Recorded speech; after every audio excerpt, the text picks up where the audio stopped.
A very good morning to you and a warm welcome to our Self-Esteem channel. My name is Lizzie. Today you are our special guest. Please introduce yourself and walk us through your journey. Tell us how it has been and how did you handle it and what are you up to. That was so amazing and kind of you. Thank you for having me. My name is Jessica Rona. I am a mother, a teacher and a mentor. Very well. I have gone through a lot as a mother.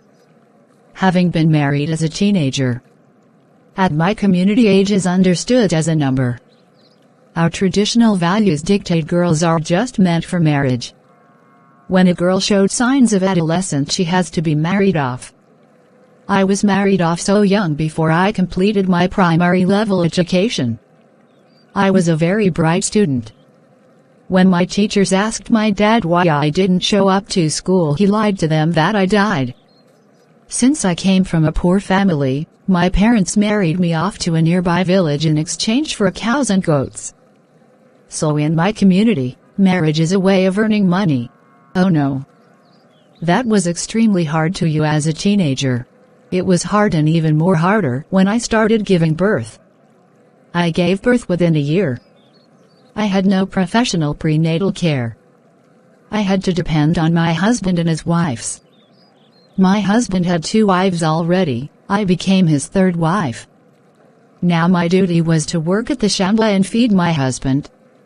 I struggled working at the shamba taking care of animals. It was hectic.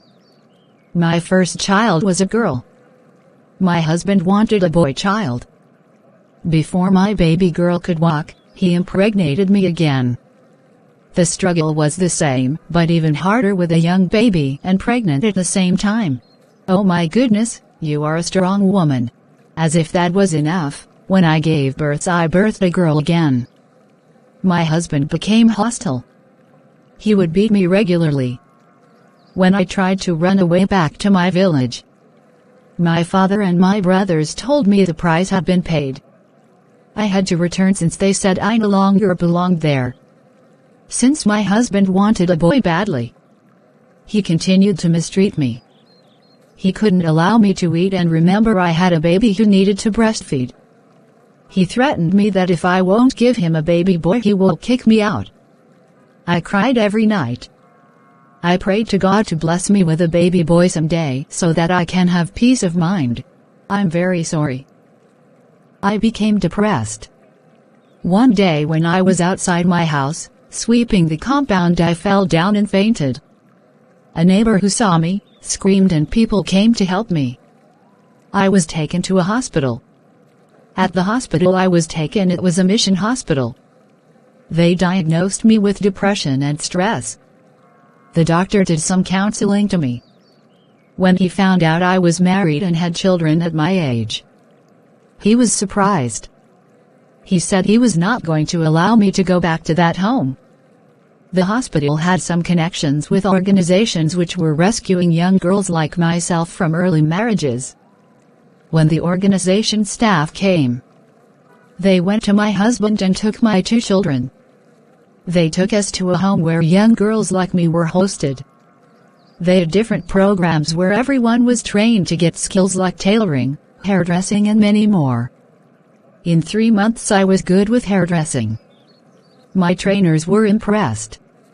They took me to school to complete my studies since they got me a sponsor who was going to support with my school fees all through. That was God. He had a plan for you, my friend. He sent an angel in form of a doctor. When I completed my studies I became the best student. I forgot all my problems. My name was all over the media as a young woman who was rescued from early marriages leading in the exams. My sponsors continued to sponsor my education even to higher learning institution. I went to pursue a degree in teaching because I wanted to be near young girls so that I can teach them and empower them to study first before marriage and help them to escape if their parents happen to force them to get married. After I completed my degree I enrolled myself to a small course on counseling. I'm now a graduate and an employee of one of the giant girls' national school in our country. I also do counseling part-time. My children are doing great too. They are both in class 7 in a very good private academy. I thank God because He is faithful. He rescued me from a grave. Indeed, God is faithful, and you are a strong woman too. Despite the fact that you gave birth so young, you are a determined woman. You managed to get a career and even a job. Congratulations. How is your family doing now? Your father? Thank you, Lizzie. My father is very old, but he is regretting what he did. My brothers too. You know, my family is now well known because of me. I put them on the spotlight.